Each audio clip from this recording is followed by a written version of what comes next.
Want to know how to change your app password in Reolink? Well, no worries. In this video, I'm going to show you an easy step-by-step guide on how you can do it. It's super simple and under a minute, so let's get straight to it.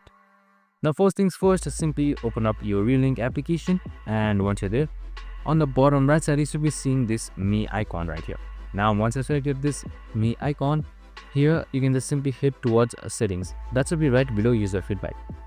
Just simply select settings, and now here you should be seeing app password. So make sure your app password is enabled. So if it isn't, we have also created a video on how to set it up, so make sure to watch it. Now right below app password, if you have already enabled it, it should be change password. So just simply select change password right here, and then you need to enter your current or old password, and then just type in the new password twice. And that's it. Once that is done, you can just simply select save and you're good to go. I hope this video helped. If it did, make sure to like, subscribe and tune in with us for more of these videos. See you in the next one.